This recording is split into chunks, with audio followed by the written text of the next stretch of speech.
ሰላም አድማጮች እንዴት ሰነበታችሁ? እንዴት ናችሁ? ሁላችሁንም ባላችሁበት ሰላም ብያለሁ። ዛሬ እስኪ ስለ ብሩኖ ፈርናንዴዝ የማንቸስተር ዩናይትድ ቆይታ አንዳንድ ሀሳቦችን እያነሳው ቆይታ አደርጋለሁ ከእናንተ ጋር አብራችሁኝ ቆይታ እንድታደርጉ ጋብዛችኋለሁ። እንግዲህ ሰሞኑን እንደምንሰማው ከሆነ የማንቸስተር ዩናይትዱ አምበል ፖርቹጋላዊው ብሩኖ ፈርናንዴዝ ማንቸስተር ዩናይትድን ሊለቅ የሚችልበት ሁኔታ እንዳለ እየተነገረ ይገኛል። ብዙ የመገናኛ ድህረ ገጾች ይህን ነገር እያሰራጩት ይገኛሉ ማለት ነው። እና የሳውዲ አረቢያው ክለብ አልሂላል ለተጫዋቹ ከፍተኛ ሳምንታዊ ደሞዝ አቅርቦለታል። እንዲሁም ደግሞ ማንቸስተር ዩናይትድ ዝውውሩን እንዲቀበል ከ100 ሚሊዮን ፓውንድ ያላነሰ ገንዘብ ነው የቀረበላቸው እና ይህ ነገር ብሩኖ ፈርናንዴዝን ወደ ሳውዲ አረቢያ ይወስደዋል ወይስ ተጫዋቹ ለክለቡ ታማኝ መሆኑን በድጋሚ አስመስክሮ በዩናይትድ ይቆያል የሚለውን ነገር እና ይህን ጉዳይ በተመለከተ ሰሞኑን እንግዲህ የራሱ የብሩኖ ፈርናንዴዝ ውሳኔ ነው እየተጠበቀ የሚገኘው እና ብዙ የመገናኛ አውታሮች ግን ብሩኖ ፈርናንዴዝ ወደ ሳውዲ አረቢያ መሄድን የፈለገው ይመስላል እያሉ ይገኛሉ።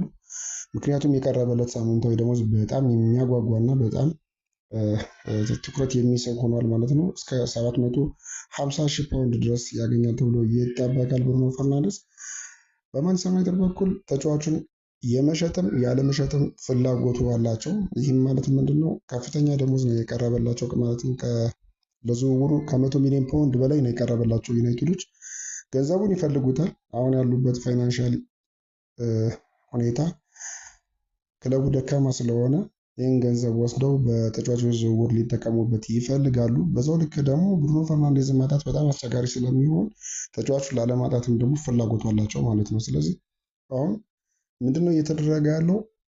ተጫዋቹ ውሳኔውን እንዲወስን ሁሉም አካል ለሱ ትቶታል ማለት ነው ጉዳዩን። ባለፈው ሳምንት ምን አለ መሰላችሁ? ብሩኖ ፈርናንዴዝ ሲጠየቅ የማንቸስተር ዩናይትድ ቦርድ ወይም ደግሞ የማንቸስተር ዩናይትድ ባለስልጣናት እኔን ሊሸጡኝ የሚፈልጉ ከሆነ እኔን ማሰናበት የሚፈልጉ ከሆነ ከክለቡ የመውጣት ችግር የለብኝም ብሎ ነበር የተናገረው እና ብሩኖ ፈርናንዴዝን ብልጥ ሆነባቸው። አየህ፣ ብልጥ ሆነባቸው። እነሱ የሚጠብቁት በቃ ከዚህ በኋላ ከእናንተ ጋር አልቆይም፣ ወስኛለሁ፣ ወደ ሌላ ክለብ መሄድ እፈልጋለሁ ብሎ እንዲያረጋግጥላቸው ነበር የተፈለገው በዩናይትድ ቦርድ በኩል ማለት ነው። ነገር ግን ብሩኖ ፈርናንዴዝ እነሱን እንደገና ዞሮ አጋፈጣቸው። የማትፈልጉኝ ከሆነ አልቆይም፣ መሄድ እችላለሁ፣ ችግር የለብኝም የሚል ምላሽ ነው የሰጠና ይህ ነገር አሁን ትንሽ ጠንከር እያለ መጣና ሰሞኑን አልሂላሎች ያቀረቡትን ሳምንታዊ ደሞዝ ሰምታችኋል። ከፍተኛ ሳምንታዊ ደሞዝ ነው ያቀረቡለት። ወደ 750 ሺህ ፓውንድ አካባቢ ይደርሳል ተብሎ ይገመታል። የ3 ዓመት ኮንትራት ይሰጡታል።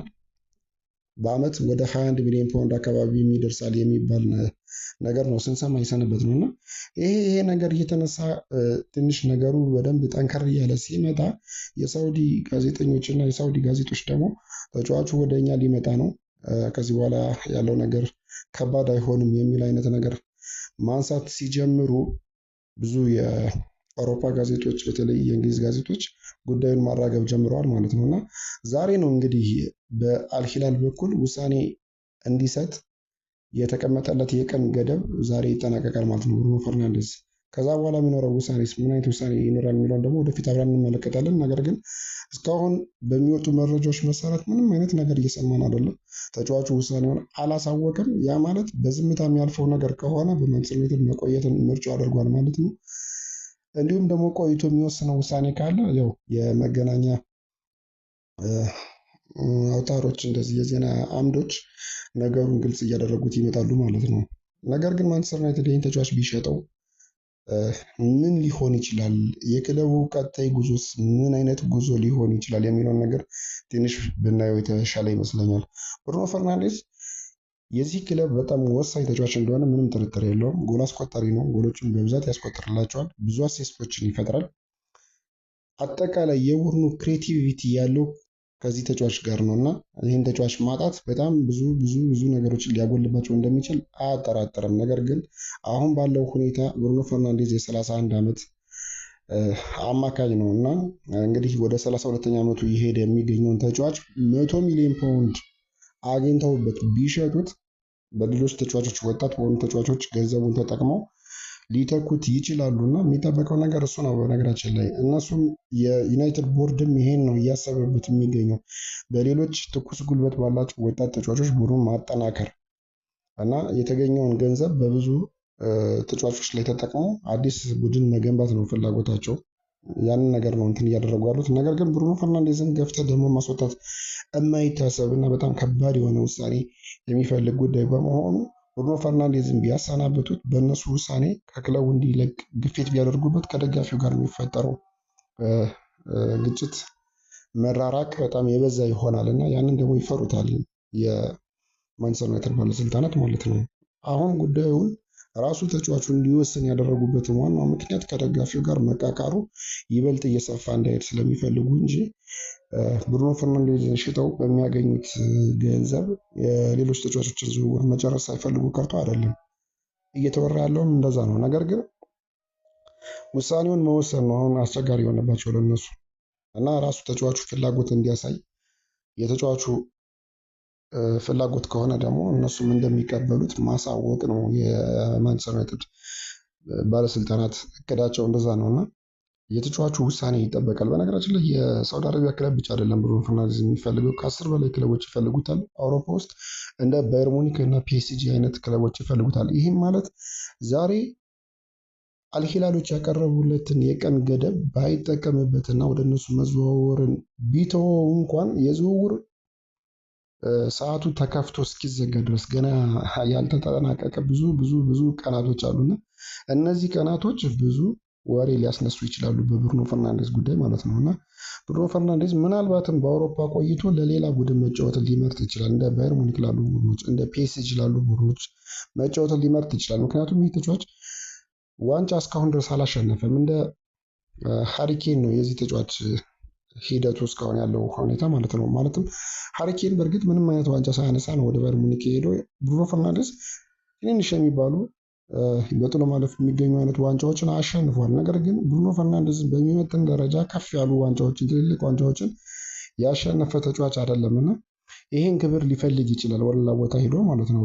ከማንቸስተር ዩናይትድ ጋር ላያሳካው እንደሚችል ያመነበትን ነገር በሌላ ክለብ ሊያሳካው እንደሚችል ካመነ ብሩኖ ፈርናንዴዝ አውሮፓ ውስጥ ቆይታ አድርጎ ወደ ፈረንሳይ ወይም ወደ ባየር ሙኒክ ሊሄድ ይችላል ማለት ነው። ስለዚህ የዚህ ተጫዋች ጉዳይ ዛሬ ምናልባት ወደ አልሂላል ላይዘዋወር እንደሚችል ሊያሳውቅ ይችላል። ወይም ደግሞ የሆነ ሰዓት ላይ በቃ ብሩኖ ፈርናንዴዝ ከአልሂላል ጋር ስምምነት ላይ እንደደረሰ ምናምን ዜና ሊወጣ ይችላል። ብሬኪንግ ኒውሶችን ልንመለከት እንችላለን በእነዚህ 24 ሰዓታት ውስጥ ማለት ነው። ነገር ግን ያ እንኳን ባይሆንም ብሩኖ ፈርናንዴዝ ከማንቸስተር ዩናይትድ አይለቅም ብሎ እርግጠኛ ለመሆን አሁን አስቸጋሪ ነው ያለው ሁኔታ። ሌሎች የአውሮፓ ክለቦችም ተጫዋች ስለሚፈልጉት ማለት ነው እና የራሱ የብሩኖ ፈርናንዴዝ ግልጽ የሆነ አቋም አሁን ይጠበቃል ማለት ነው። ራሱ ተጫዋቹ ግልጽ ማድረግ ያለበት ይመስለኛል። ይህን ነገር ወደ ሌላ ክለብ መሄድ ከሆነ ጊዜውን ሳይባከንባቸው ውሳኔ መስጠት አለበት። ካልሆነም ደግሞ በማንቸስተር ዩናይትድ እንደሚቆይ እንዲሁ ራሱ ይፋ ማድረግ አለበት። ከዛ በኋላ ዜናዎች እና እንደዚህ ፈላጊ የሆኑ ክለቦች እሱ ላይ ትኩረት ማድረጋቸውን ያቆማሉ ማለት ነው። ይህ ነገር በጣም አስፈላጊ ነው። ምናልባትም የእሱ ተሎ ውሳኔ ላይ መድረስ ቡድኑ የተረጋጋ የክረምት የተጫዋቾች ዝውውር ጊዜን እንዲያሳልፍ እገዛ ሊያደርግለት ይችላል።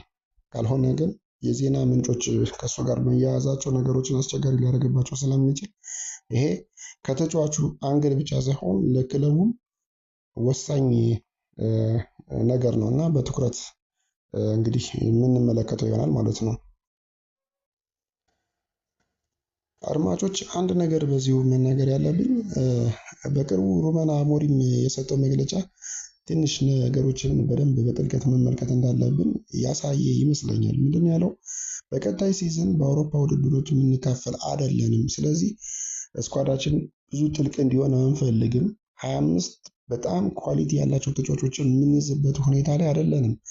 ምክንያቱም በአውሮፓ ውድድሮች አንሳተፍም። የምንሳተፈው ፕሪሚየር ሊግ ላይ እና በውስጥ ውድድሮች ስለሆነ ያን ያህል በጣም ጥራት ያለው ስብስብ ይኖረናል ብዬ አልጠብቅም ብሎ ነው የተናገረው እና ሩበን አሞሪም እኔ እንደማስበው ከሆነ የአጥቂ መስመሩን ለማጠናከር ነው ማንቸስተር ዩናይትዶች ትልቅ ትኩረት ሰጥተው እየሰሩ ያሉት።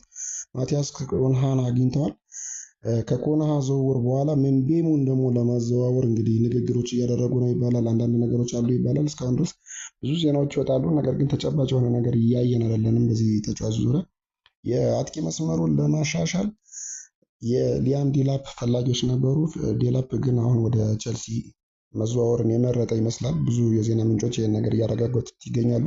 ዛሬ እንዲሁም የሚገርመው ከቪክቶር ኦሲሚሂን ጋር ነው የዩናይትድ ጉዳይ የተያያዘው እና ምናልባትም ቪክቶር ኦሲሚሂንን ለማምጣት ማንቸስተር ዩናይትድ ከዚህ በኋላ ደግሞ እንቅስቃሴ ሊያደርግ ይችላል ተብሎ ይጠበቃል እና ማንኛውም ተጫዋች እንትን ሊያደርግ ይችላል። በዚህ ሰዓት ማለት ብዙ ተጫዋቾች አማራጮች አሏቸው አጥቂ መስመር ላይ እንደ ሁጎ ኢኪቲኬ፣ ማቴታ፣ ኦሲሚሂን፣ ጆኬሬሽ፣ ቤንጃሚን ሼሽኮ እንደዚህ አይነት ተጫዋቾች አሉ ገበያው ላይ እና የሆነ ሰዓት ላይ ውሳኔያቸውን ወደ አንድ ተጫዋች ትኩረታቸውን ሊያደርጉ ይችላሉ እና ዛሬ ከቪክቶር ኦሲሚሂን ጋር የተያዙ ዜናዎች እየወጡ ነበረ። የሚያሳየው አሁን ያለውን ሁኔታ ስንመለከት ቅድሚያ እየሰጡት ያሉት ነገር የፊት መስመሩን ማጠናከር ይመስላልና ከዛ በኋላ ግን ወደ አማካይ ክፍሉ ያው የግድ መውረድ አለባቸው። ምክንያቱም ክርስቲያን ኤሪክሰንን አሰናብተውታል። እንዲሁም ደግሞ ካስሜሮ ምናልባት በክረምቱ ሊለቅ ይችላል። ባይለቅ እንኳን ይህ ተጫዋች እድሜው በጣም እየገፋ ሄዷልና የግድ ወጣት በጣም ኢነርጄቲክ ባህሪ ያለው ብዙ ነገር መስጠት የሚችል አማካይ መጀመራቸው አይቀርም። ብሩኖ ፈርናንዴዝ እንደነገርኳቸው ወደ 32ኛ ዓመቱ እየሄደ ይገኛል። ማኑኤል ጋርቴ ጥሩ የሚባል ሲዝን አላሳለፈም። ገና የሱ ጉዳይ ያለየለት ጉዳይ ነውና የአማካይ ክፍሉን የግድ ማደስ አለባቸው፣ የግድ ማጠናከር አለባቸው። ስለዚህ ወደ አማካይ ክፍሉም ዝውውር መግባታቸው አይቀርም። ነገር ግን አሁን ትኩረት እያደረጉበት የአጥቂ መስመሩ ላይ ነውና ዩናይትድ የብሩኖ ፈርናንዴዝን ጉዳይ የግድ ለመቋጨት ይኖርበታል። ተጫዋቹ ይቆያል አይቆይም የሚለው ነገር እየተንዛዛ መቀጠል የለበትም ማለት ነው። ምክንያቱም እሱን የሚሸጡት ከሆነ በቀጥታ እሱን ለመተካት ወደ ገበያ መውጣታቸው ስለማይቀር ወሳኝ ዝውውሮችን ለማድረግ ጊዜ ያገኛሉ።